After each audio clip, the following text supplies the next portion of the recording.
नमस्कार बाबा जी। आपसे एक विनम्र प्रश्न है जिसका जवाब सिर्फ आप ही दे सकते हैं।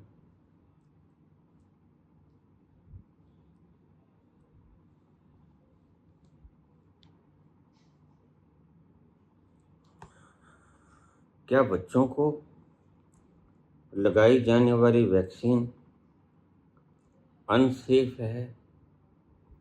इससे बच्चों को autism, auto immune disease, infertility जैसी बीमारियां होती हैं। बहुत से कंट्रीज में वैक्सीन्स बैन कर दी गई। बाबा जी कृपया बताएं, हमें बच्चों को वैक्सीनेशन लगवानी चाहिए या नहीं?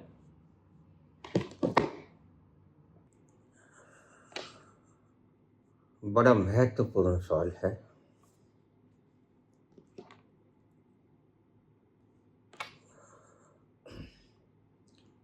और शिशुओं के बारे में आज तक पूछा भी नहीं गया है। प्रथम बार पूछा है और सभी घरों में करीब करीब बच्चे होते हैं।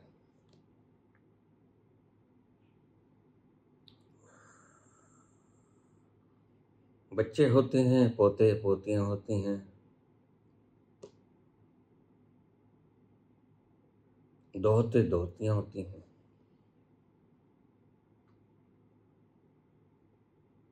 इसलिए इस वीडियो को बहुत ध्यान से सुने और हो सके तो अपने पास रिकॉर्ड रख लें किसी कॉपी में। एक काल था,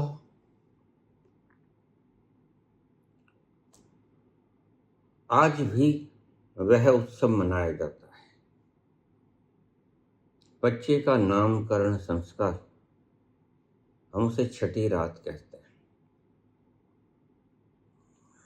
आइए इस छठी रात की गहराई में उतर जाएं और देखें कि इसके पीछे का बैकग्राउंड कारण क्या था।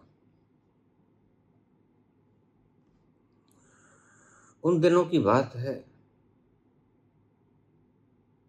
जब टेटनस का इंजेक्शन इजाद नहीं हुआ था।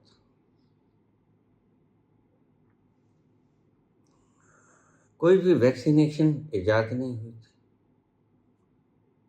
लुई पाश्चर नाम का एक वैज्ञानिक था। उसने इन चीजों की खोज की, रेबीज वगैरह की।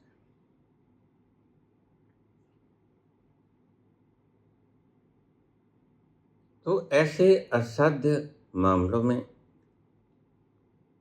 खास तौर से रेबीज के मामले में, अगर कोई कुत्ता काट दे तो आदमी पागल होकर मर जाता है।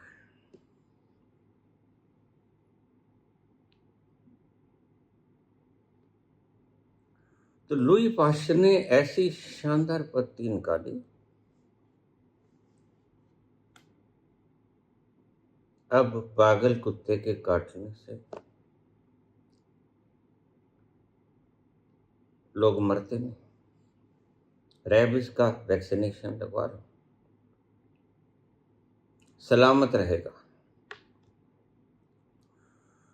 कोई वेला थी, बच्चे का नामकरण छठे दिन किया जाता था।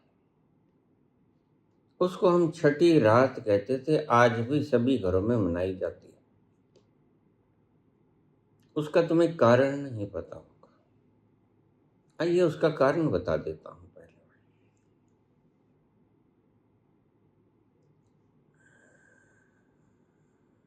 बच्चा जब पेट में होता है तो कोई चोट, गर्भ के भीतर नाखून पड़ते हैं उनसे, या किसी कारण से गर्भ के भीतर भी चोट लग सकती है। इस तरह और बच्चा भी चोट खा सकता है। चोट लगने से टेटनस का सीधा संबंध है। और ध्यान रखिए, मैं तुम्हें थोड़े से कुछ कारण बताता हूं। जैसे जर लगी कील, बहुत पुरानी गंदी जमीन जहां पर बच्चा गिर जाए और उसमें जख्म हो जाए, थोड़ा सा ऊपर की लेयर चमड़ी की उतर जाए,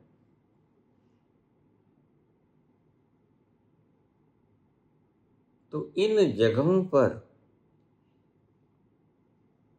गंदी धरा पर या कूड़ा करकट फेंका होता है।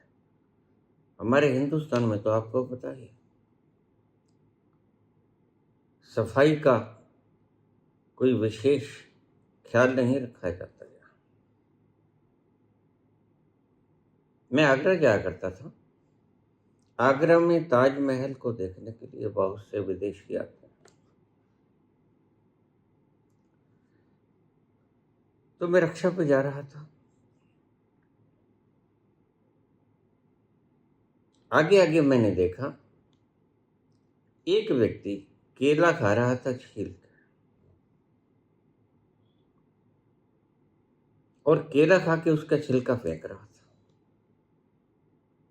उसके पीछे पीछे एक नवयुवक दंपति था, विदेशी था। मैंने पूछा उससे, कहां से आए हो? कहते मैं फ्रांस से आया।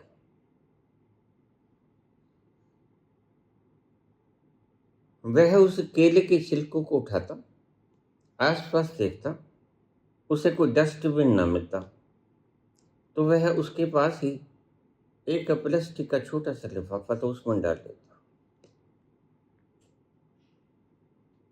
वह व्यक्ति जाता गया, उसने 4-5 केले खाए,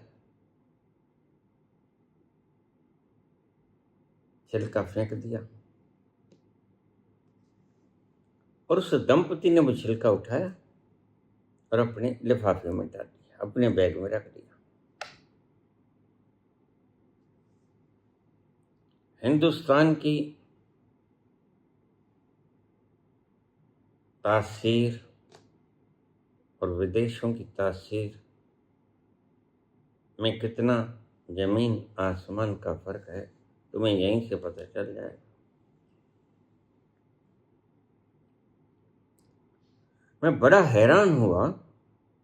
तब मैं उससे पूछा,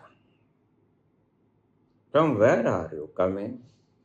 उन्होंने कहा फ्रॉम फ्रेंच। ओके।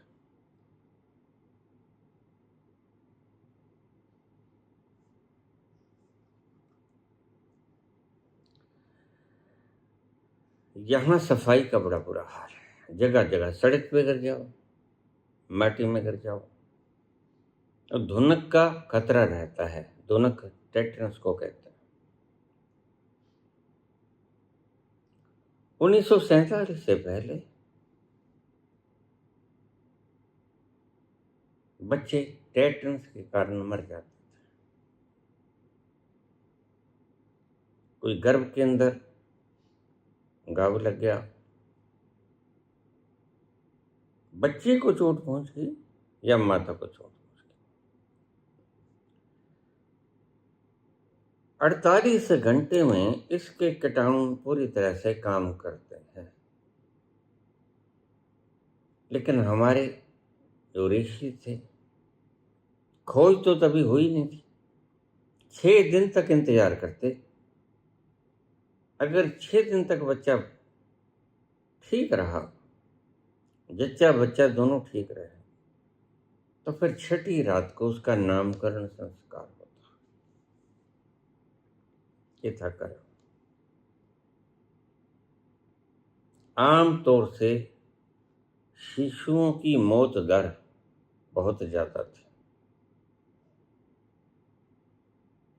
लेकिन उसके बाद टेटनस का इंजेक्शन, अब आप देखना,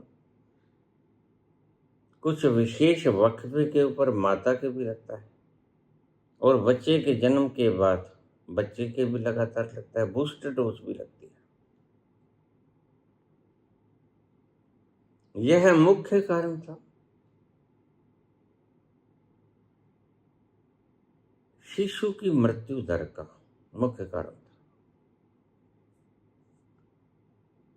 तो पूछा है कि वैक्सीनेशन लगवा लेनी चाहिए, तो मैंने तुम्हें कारण बताया। लुई पाश्चर ने क्या किया, उसी रोग के कीटाणुओं को किसी विशेष पद्धति से निर्बल कर दिया गया और उनको हमारे खून में छोड़ दिया गया। वो बिल्कुल ही निर्बल थे और बाहर से आए हुए कीटाणुओं से हमारे व्हाइट ब्लड कॉर्पसेल्स WBC लड़ते हैं। अगर तो बाहर से आए कीटाणु ताकतवर होते हैं तो हमारा शरीर मर जाता है। अगर बाहर से आए कीटाणु ताकतवर नहीं होते तो हमारे WBC उसे मार देते हैं, व्हाइट ब्लड कॉर्पसेल्स। यह है इसकी पीछे की असली कहानी।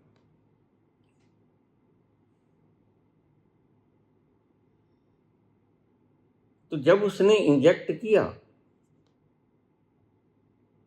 तो उसने बेहद शानदार रिजल्ट पाए। तो कुत्ते का कांटा हुआ, न व्यक्ति मरा न पागल हुआ। यह लुई पाश्चर की खोज थी।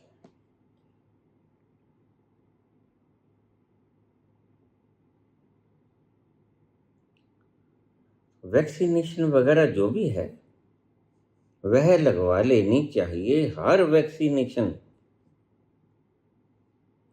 सैकड़ों हजारों ट्रायल्स के बाद बच्चों को लगती है, क्योंकि बच्चों का जीवन अपनी नन्ही जान के कारण असुरक्षित होता है। इम्यूनिटी भी कम होती है। छोटी जान और छोटे से रोग से उसे मुश्किल दरपेश आ सकती है। तो बच्चे को सभी लगने वाली वैक्सीन बहुत ट्रायल्स के भीतर से गुजर कर ही लगाई जाती हैं और बूस्टर डोज भी लगवा लेना चाहिए।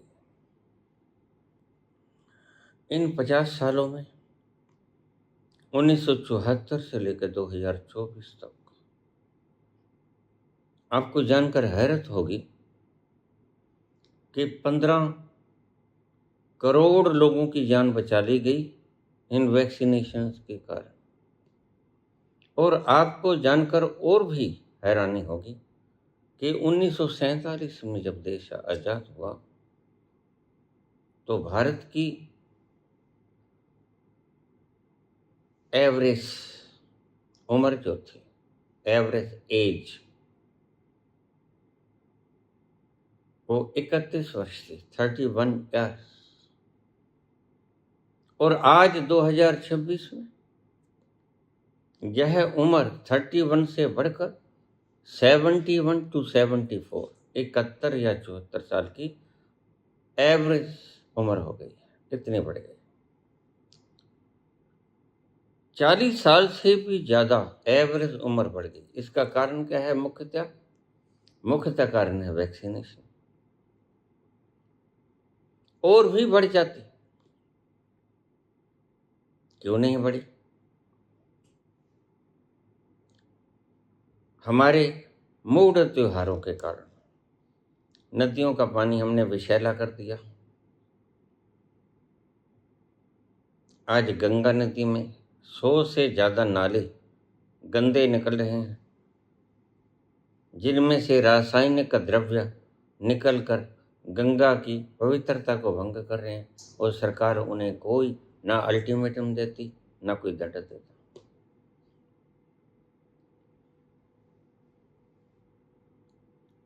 वह जो परमात्मा ने हमें भेजा गौमुखी से डिस्टिल्ड वाटर,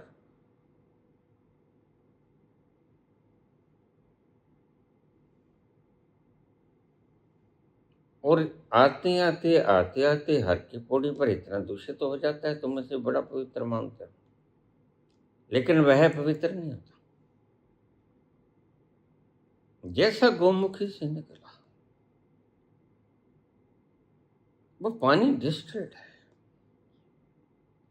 शीशे जैसा पवित्र, साफ, दर्पण जैसा। हर की पौड़ी के ऊपर आकर तो पानी बहुत खराब हो जाता है। हवा, विषैले तत्व छोड़े जा रहे हैं दिन भर रात। करोड़ों करोड़ों फैक्ट्रीज धुआं उगल रही हैं, जहरीला, और वह हम ही तो खींचेंगे उसको, सांस हम ही तो लेंगे। वो हमारे फेफड़ों के भीतर चला जाता है और फेफड़ों से हार्ट में आकर वह सारे शरीर में फैल जाता है। अकस्मात ही, लोग कहते हैं पहले तो कैंसर वगैरह नहीं होता था, होता तो था, लेकिन 1-2% होता था, जहां आज 100% है। यह क्यों बढ़ा? इन्हीं लापरवाहियों के कारण। हमने दूषित पानी पिया, हमने फर्टिलाइजर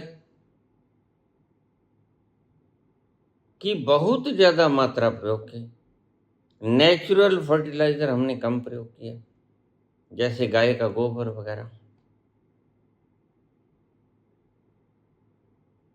पेस्टिसाइड्स हमने बहुत प्रयोग किया। इन्हीं कारणों से धरती भी हमने दूषित कर ली, और फिर धरती दूषित, धरती से जो निकलेगा वह भी तो दूषित ही होगा। वायु हमने खराब कर ली, धरती हमने खराब कर ली, पानी हमने खराब कर लिया। उसके बावजूद भी हमारी उम्र 40 वर्ष बढ़ गई एवरेज।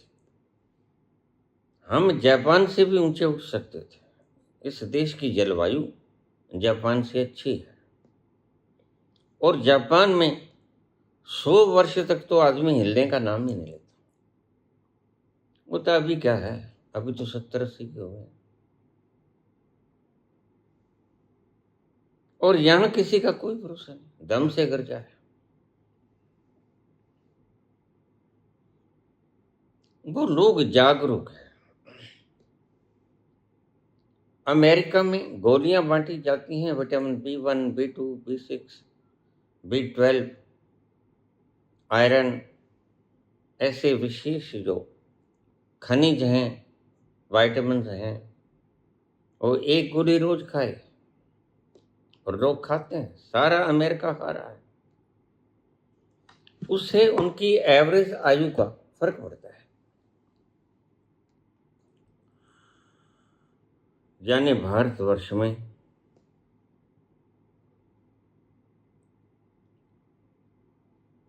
सत्तासीन लोगों के लापरवाह होने के कारण, ये सिर्फ दिन गिनते हैं हमने कितने दिन राज किया है, किस क्वालिटी का किया है, ये नहीं गिनते। मैं कहता हूं दिन तो चाहे तुम 100 दिन राज कर लो, लेकिन 100 दिन में ऐसी व्यवस्था बना के जाओ कि पीढ़ियों तक काम आए। तुम तो, ईश्वर तुम्हारी उम्र लंबी करे, गद्दी के ऊपर बैठे बैठे ही मरो और 50,000 साल तक जियो।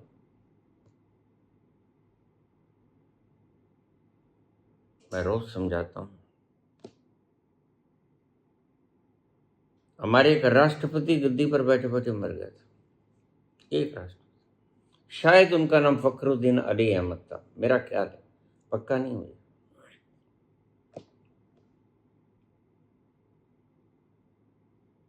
तुम राज करो, कोई तो करेगा।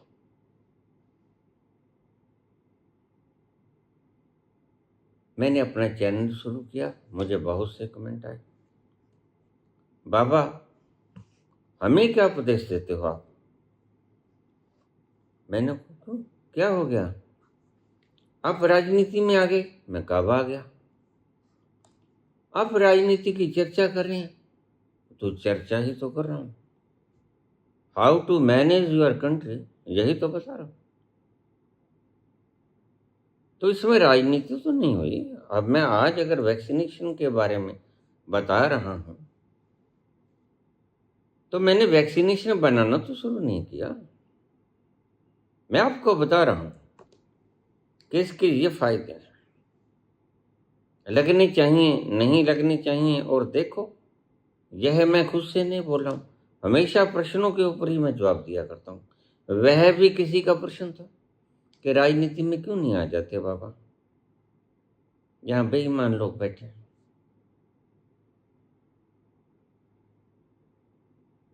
क्या पता कभी श्वास लेने पर टैक्स लग जाए। तो सभी लोग, आज तो अकेले प्रधानमंत्री और उसकी कैबिनेट ही झूठ बोल रही है, फिर तथाकथित जैन मुनि भी झूठ बोलने लगे, टैक्स लगेगा। कितने श्वास लिए? और 24,500 ने बताएंगे। वो कहेंगे हमने तो 5-10 हजार सांस ली, 10,000 लिए ज्यादा से ज्यादा। और अगर किसी व्यक्ति को अपनी ईमानदारी पे भरम है तो मैं सरेआम रिकॉर्डेड वीडियो बोल रहा हूं, हम दोनों साथ लेट जाएंगे। अगर मैंने 15 व 14 वर्ष से अन्न खाया हो तो वो मेरे से पूछ लेना, और आपने अगर रिश्वत खाई हो तो वो आपसे पूछ लिया जाएगा। अगर मैंने खाया हो तो दंड मुझे मिले, अगर आपने रिश्वत खाया हो, मैंने तो अन्न खाया, आपने रिश्वत खाया हो तो आपको दंड मिले। बराबर बैठ जाओ, नार को करवा लेते हैं। मैं सभी को चैलेंज करता हूं, बीजेपी का कोई भी व्यक्ति जो आज पार्लियामेंट में बैठा है अपने आप में गुरूर ना पाले। हमारे मजदूरों की खून की कमाई पसीने में बहकर तुम्हारी जेब तक आई, और मैं बखूबी जानता हूं कि ऐसा पैसा फला नहीं कर। तुम्हें रैबिस तो नहीं होगा, लेकिन रैबिस की तरह तुम मरोगे भटक भटक। यह कोई शराब नहीं, यह मैं तुम्हारे कर्मों का फल बता रहा हूं। जैसे 2 और 2 4 एक हिसाब होता है।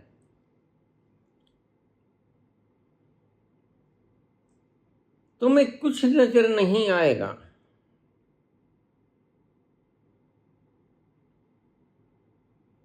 साथी न कोई मंजिल दिया है, न कोई महफिल चला मुझे लेके है दिल, अकेले कहाँ साथी न कोई मन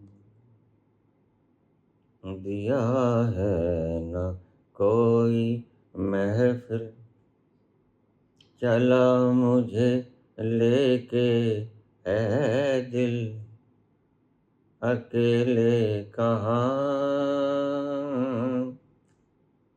ऐसे चलोगे तुम्हें पता ही नहीं होगा कि हम किधर जा रहे हैं। और ऐसी गति पागलों की हुआ करती है। पागलों को नहीं पता होता कि हम जा तो रहे हैं लेकिन किधर जा रहे हैं पता नहीं। तुम्हारी ऐसी गति होगी, जो भटक गया उसका अंत वेला ऐसा ही हुआ करता है। और जिंदगी में भी वो ऐसे भटकते रहते। भटकने के कारण ही तुमने गलत रिजल्ट निकाल लिया कि हमारे पास धन नहीं है इसलिए भटक रहे, तुम गलती खा गए। तुम्हारे मन ने ये कहा कि हमारे पास गद्दी नहीं है, काश गद्दी होती तो हम खुशहाल होते। हमारे पास पावर नहीं है, हमारे पास मान सम्मान नहीं है, हमारा नाम कोई जानता ही नहीं। और अगर नाम जानने लगे तो हम खुशहाल हो जाएंगे। सब तुम्हारे मन की कल्पना है। न गद्दी, न मान सम्मान, न धन, न चांदी, न सोना, न वाहन। तुम चंद्रमा पे भी चले जाओ और तुम्हारी वृत्ति साथ ही जाएगी।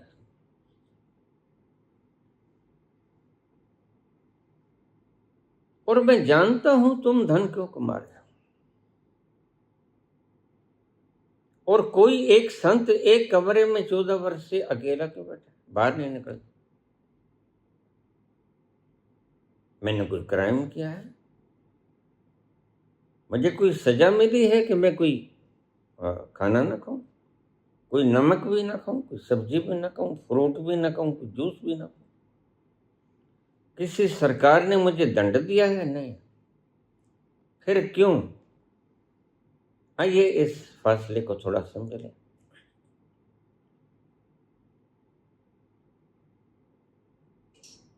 गोधन, गज धन, वाज धन और रतन धन खान, कबीर का दोहा है। जब आवे संतोष धन, सब धन दौड़ समान। तुम्हारी गद्दियां, तुम्हारे मान सम्मान, तुम्हारे सोने, तुम्हारी चांदियां, तुम्हारे बड़े से बड़े रोल्स रॉयस, तुम्हारे बंगले, महल, खजाने सब बेकार हो जाते। जब आवे संतोष धन, सब धन धूड़ समान, वही तो तुम में आए।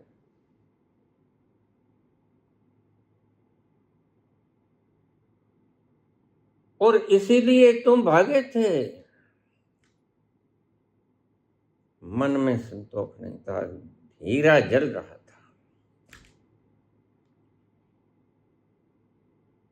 दिल जल रहा था। फिर तुमने सोचा कारण क्या है। कारण तुमने अलग अलग तरह के निकाले।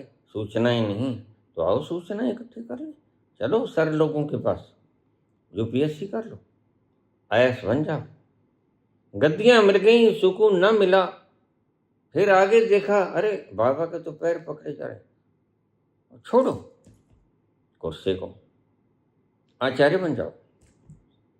आचार्य बन गए, लेकिन बहुत कोशिशें की मगर दिल न बहला। बहुत कोशिशें की मगर दिल न बहला। कई साज छेड़े, कई गीत गाए, जब याद आए बहुत याद आए। गम जिंदगी के अंधेरों में हमने चिरागे मोहब्बत जलाए बुझाए। और जब याद आए बहुत याद आए।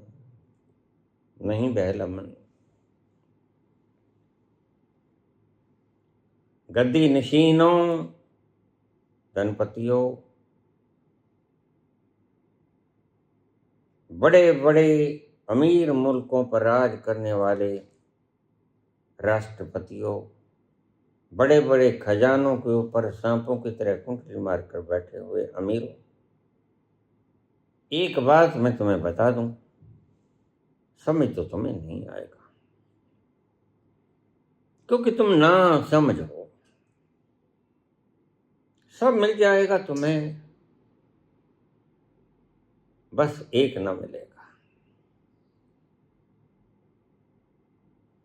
सुकून न मिलेगा, संतोष न मिलेगा, तृप्ति न मिलेगी। और जब तृप्ति न मिली तो ठहराव न मिलेगा, और ठहराव न मिलेगा तो तुम पागल कुत्ते की तरह दीवारों से टक्कर मार मार के मर जाओगे। प्रत्येक व्यक्ति का यही हाल मैंने देखा है। इससे जुदा हाल किसी का नहीं हुआ करता। जब आवे संतोष धन, हाँ, जब तक तुम्हारे भीतर संतोष का धन नहीं आएगा, तृप्ति का धन नहीं आएगा, असली धन ये है। इसको परम धन कहते हैं। राम धन कहती है मीरा।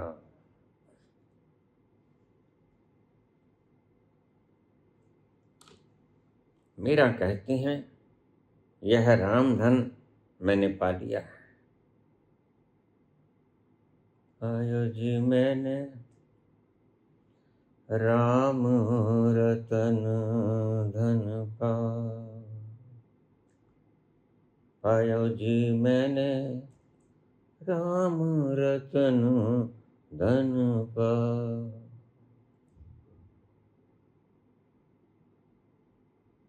मीरा के प्रभु गिरधर नागर, मीरा के प्रभु गिरधर नागर, दिन दिन बढ़त सवायो, पायो जी मैंने राम रतन धन पा। मीरा के प्रभु गिरधर नागर, दिन दिन बढ़त सवायो, सवाया होता जाता है, बढ़ता ही जाता है। यह आनंद सरोवर ऐसा कि इसकी एक बूंद घटती कभी नहीं। मैंने आपसे कहा जितने कॉन्शियसनेस पे तुम आ गए उसका जरा भी कम नहीं होगा। दिन दिन बढ़त सवायो, हर रोज बढ़ेगा लेकिन कम नहीं होगा। जिसने मास्टर डिग्री ले ली वह पहली क्लास में कभी नहीं बैठेगा, ना ही 10वीं में। बस मास्टर डिग्री ले ली, वहां ठगी नहीं होती। वहां नीट का पेपर, ऐसा मत करो, लीक नहीं होता। वहां छात्र सुसाइड नहीं करते।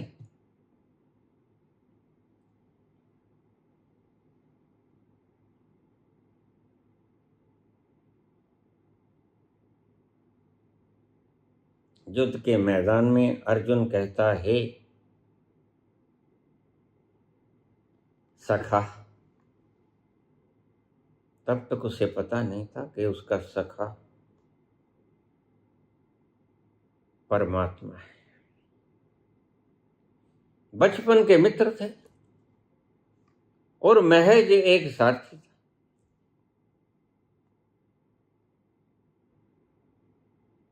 मेरे रथ को हे सखा, दोनों फौजों के बिल्कुल मध्य में जाकर खड़ा हो, मैं देखूं कौन मेरे विरुद्ध खड़ा खेमे में, कौन मुझे मारना चाहता है और कौन है जो मुझे बचाना चाहता है। मैं अपने खेमे को भी देख लूं, विरोधी खेमे को भी देख लूं। लेकिन जैसे ही देखा उसने पांव थरथराने लगे।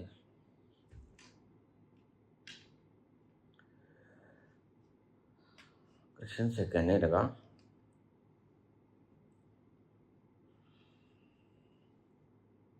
सांस ऊपर की ऊपर, नीचे के नीचे, डर गया। किंग कर्तव्य विमूढ़, क्या करूं तो क्या करूं। कृष्ण कहता शंखनाद कर दूं पांचजन्य का। लेकिन अर्जुन ने तो अपना गांडीव धनुष फेंक के मारा, नहीं लूंगा।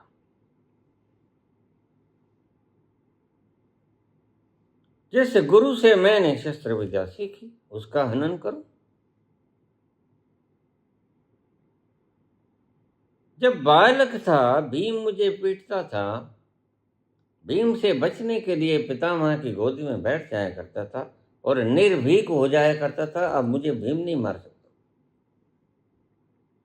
क्या आज मैं उसे मार दूं? बुद्धि के लिए सवाल सही है।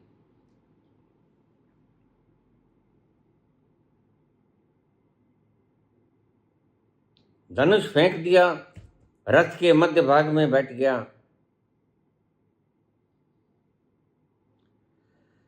कृष्ण उसकी भाव भंगमाओं को देख रहा था। कृष्ण बोले,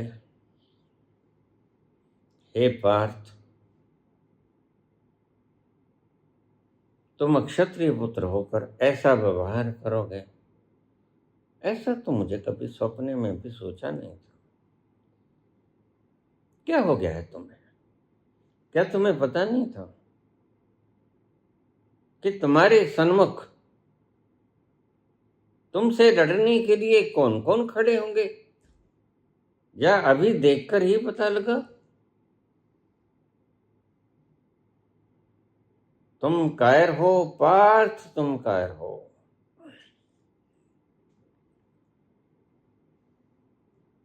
अर्जुन ने कहा, हाँ, झूठ कैसे बोले? और पहले के लोग झूठ नहीं बोलते थे।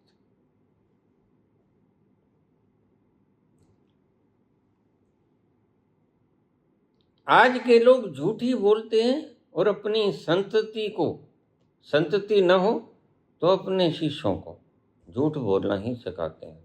छुपा लो, दबा लो, पीछे मिलेंगे, बिक जाओ, देखो मुश्किल ना निकले बार, कीदा ग्वाचा मेमना पहुंचा दरबार।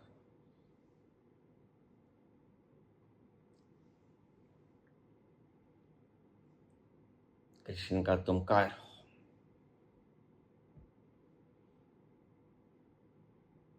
इस विकराट काल में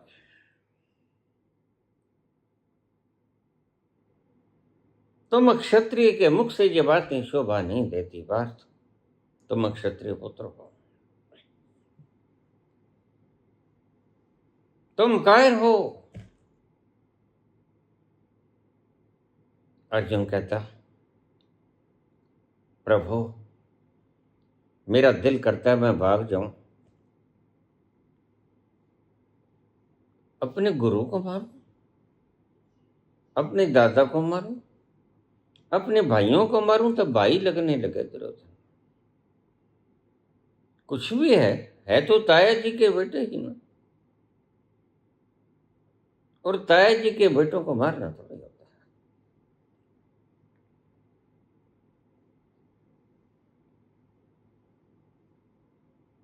मन करता है भाग जाऊं। कृष्ण ने कहा, बिल्कुल भागो, तुम आजाद हो, तुम गुलाम थोड़े। लेकिन बात सुनो, क्या ये तुम्हें भागने देंगे?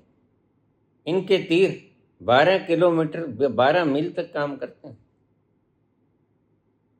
कहाँ भागोगे? अजीर उठ कर अब कहाँ जाइएगा, जहाँ जाइएगा हमें पाइएगा। अजीर उठ कर अब कहाँ जाइएगा। भागो, कहाँ भागोगे? देवव्रत का तीर 12 मील तक काम करता है और इसका निशाना बड़ा अचूक है। विष बुझे तीर हैं, तुम भागोगे तो भागोगे कहाँ? फिर पूछता है अर्जुन,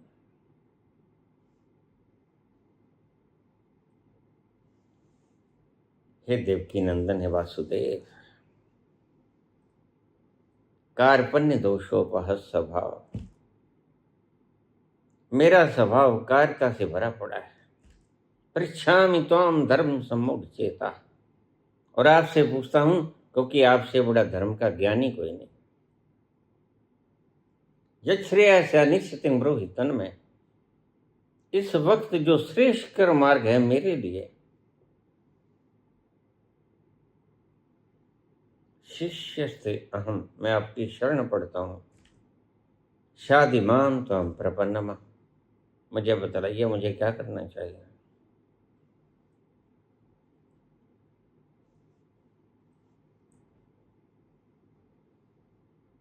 और आज तुम्हें भी मैं कहता हूं, अगर ऐसी कोई विकट परिस्थिति हिंदुस्तान पे आ जाए, कोई एक व्यक्ति छल से बल से चुनाव आयोग को, न्यायपालिका को, सभी संस्थानों को, सभी प्रकार के बल को, और बल तो बहुत है हमारे, कितनी फौज है, लेकिन हो दुष्ट, संत न हो। संत तो ऐसे काम किया भी नहीं करते। अगर कोई दुष्ट व्यक्ति दुष्टता से, बेईमानी से संस्थाओं को खरीद ले और लोकतंत्र के नाम पर तुम्हारी आजादी को हनन कर दे, तो what should you do at this critical juncture? आज मैं तुम्हें भी जवाब दे दूंगा। कृष्ण ने भी यही सवाल किया। यच्छ्रेयस्या निश्चितं ब्रूहि तन्मे, शिष्यस्ते अहम शाधिमाम त्वां प्रपन्नम। कृष्ण बोलते हैं, हे पार्थ, हे पार्थ, हे कुंती नंदन, तो इन सब का वध कर दे। उसने का वध कर दे, इनको मार दूं? कृष्ण कहते हाँ। कोई और चारा प्रभु? कृष्ण ने उस वक्त जो शब्द कहे थे, आज हूबहू मैं आपको सुनाता हूं। अर्जुन ने कहा, प्रभु आप इनका मन नहीं बदल सकते कि लड़ना ही बंद कर दें? 5 गांव ही तो मांगे थे आपने। 500 गांवों में से 5 गांव देने कौन सा मुश्किल था? कृष्ण कहता है, ये अहंकारी है। अहंकारी व्यक्ति सारा लुटा देगा, सुई की नोक के बराबर जगह नहीं देगा तुम्हें, मिट जाएगा। जेब में से 1 रुपया नहीं तुम्हें देगा, मरने के बाद चाहे सारे तुम्हारे हो जाए।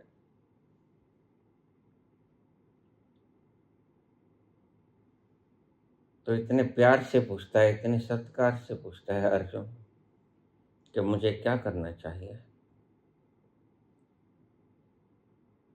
कृष्ण कहता है, इनका वध कर दे, इनका वध कर दे अर्जुन। बाहर से तेरे तीर चलेंगे लेकिन तू देख ना पाएगा, भीतर से मेरा सुदर्शन चक्र चलेगा। और जो मृत्यु की आगोश में समा दिए जाएंगे, इनका एक जरा भी ना मिलेगा।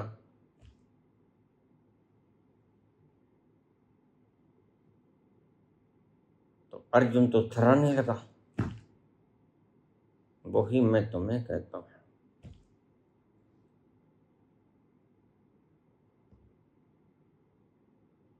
अगर कभी लोकतंत्र के नाम पर कोई दरिंदा तानाशाह बन बैठे तो उसको पूरी फौज के साथ मार देना। तुम संख्या में ज्यादा हो पुत्र।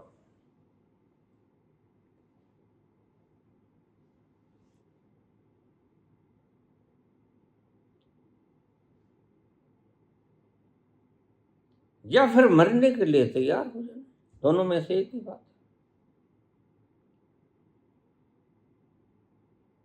अगर तुम तानाशाही को बर्दाश्त नहीं कर सकते, फिर तुम्हें इनको मारना ही होगा, क्योंकि स्वभाव कभी बदले नहीं जाते।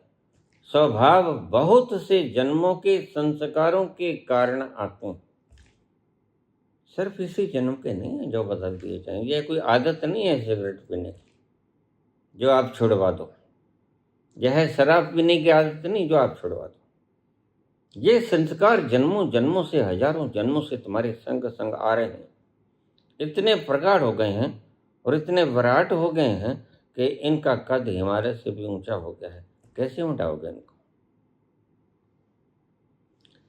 ये बदले नहीं जा सकते। कृष्ण कहता है इनके मन बदले नहीं जा सकते, तो फिर इसका इलाज क्या है? अर्जुन कहते हैं, कृष्ण कहते हैं इनकी हत्या कर दे, हत्या कर दो।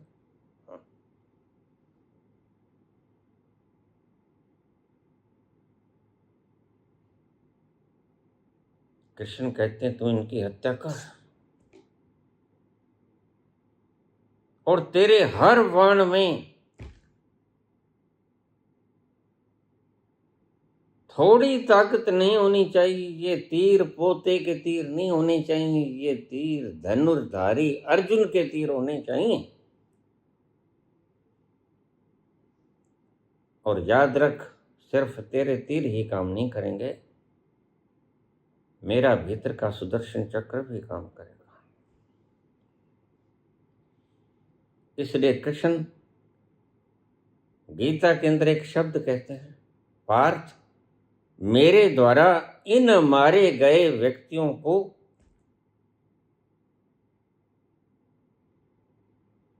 मार दे। शब्द देखिए, मेरे द्वारा इन मारे गए लोगों को मार दे और इन्हें मारने का श्रेय अपने ऊपर ले ले, सेहरा बांध ले। इतना से तो काम, मार तो मैंने दिए, भला कृष्ण ने क्यों मारे? कृष्ण की तो कोई दुश्मनी थी नहीं। जज की क्या दुश्मनी होती है जब किसी को फांसी पर टांग देता है? निर्भया केस में उन 4 लोगों से, बच्चों से, जिस खन्ना साहब ने, योगेश खन्ना ने ये फैसला सुनाया, उसकी कोई निजी दुश्मनी थी?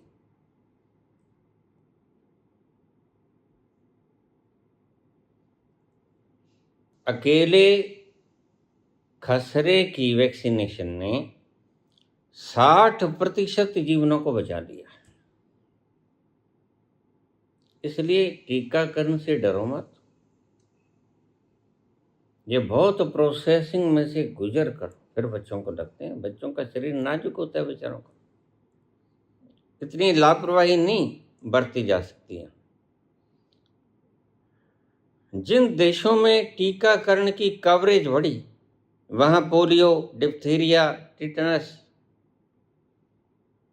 ये टेटनस जो धुनकुआ कह देते हैं, काली खांसी और खसरे से होने वाली मृत्यु में भारी गिरावट देखी गई।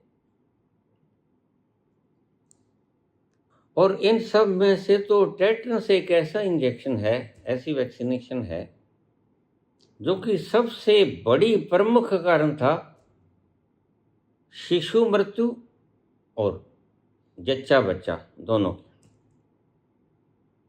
इसलिए हमारे रिवाज था कि 6ठे दिन बाद अगर 6 दिन बच्चा जी गया तो इसका नाम करेंगे, अन्यथा तो पता ही टेटनस हो सकता है। 9 महीने बच्चा पेट में रहा है। यहां से रस्म छठ बनाई गई। छठ वाले दिन हम नामकरण संस्कार करते हैं। बस इंतजार करते थे, उनको पता नहीं था कारण क्या है, लेकिन एक रिवाज की तरह चला आ रहा है। और चलो, चाहे आपको पता हो या ना हो, अब हम इंजेक्शन लगाते हैं, हम एंटीबायोटिक्स देते हैं, हम कोई कोई भी इंजेक्शन लेते हैं, हमें ये थोड़ा ही पता होता है कि इसके भीतर साल्ट कौन सा है। हमें तो आराम से मतलब है, हमारा पेट दुख रहा है, डॉक्टर इंजेक्शन लगा देता है एंटीस्पास्मोडिक, दैट्स ऑल। हमें तो ठीक होने से मतलब है, हमने कोई डॉक्टरी थोड़ी करनी। इसलिए बेशक तथ्य उन्होंने बचा लिए, लेकिन उनके पास, बेचारों के पास टेटनस को रोकथाम का कोई उपाय नहीं, इसलिए 6 दिन इंतजार करना ही बनता था। यही कारण था कि बुद्ध ने 6 दिन के पश्चात, बच्चे के 6 दिन के पश्चात घर छोड़ा। वो भी जानते थे कि छठी रात देख जाऊं, अगर मेरा वारिस, गद्दी का वारिस बचता है तो मैं जाऊं, अगर नहीं बचता है तो फिर नहीं जाऊं। यह इसी कारण था, यह पुरानी परंपरा चली आ रही। इसलिए जिसको मामूली चोट लगे, खास तौर से जर वाली कील लगे, गंदी मिट्टी में तुम गिर पड़ो, तुम्हारे खरोंच आ जाए, बड़ी खरोंच आ जाए,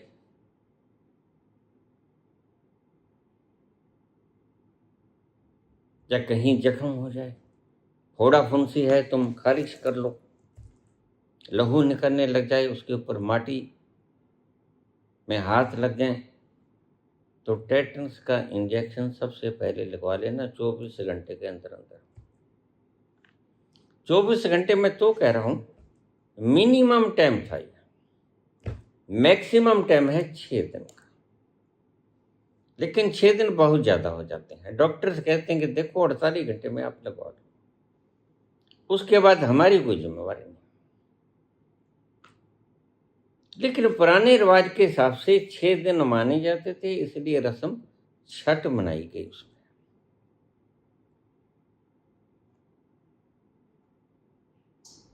छह दिन बीत जाने के बाद बच्चे का नामकरण होता था।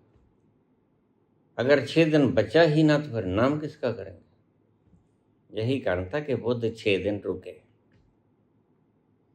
जब 6 दिन का बच्चा हो गया और रात को उन्होंने अपनी छठ पूजा कर ली, तो रात को ही घर से भागे, आधी रात को। यही कारण था। सो इंजेक्शन लगाओ। ये अमृतसर से पूछा है, क्या नाम है, नवतेज।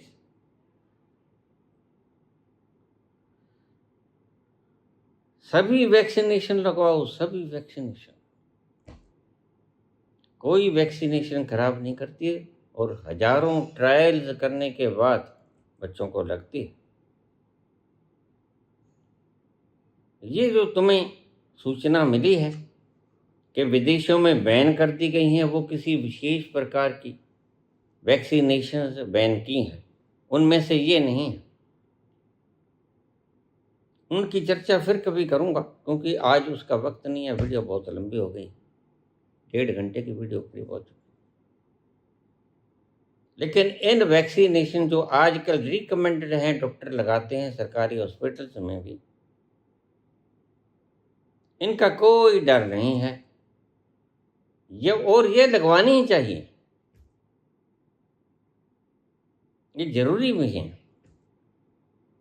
तो आज मैंने खुल के आपको सारा फ्रॉम द बेस मैंने सारा पॉइंट उठाया और आपको मैंने विस्तार से बता दिया। तै जिहा मैनू होर न कोई, मैं जेहे लख तैनू, तै जेहे मैनू होर न कोई, मैं जेहे लख तैनू, जे मेरे विच ऐब न होंदे, तू बख्शेंदा किनू, जे मेरे विच ऐब न होंदे, तू बख्शेंदा किनू, तू बख्शेंदा किनू, रखी चरनां दे कोल मेरा वालिया, साइयां रखी चरणां दे कोल मेरा वालिया, साइयां मेरा वालिया।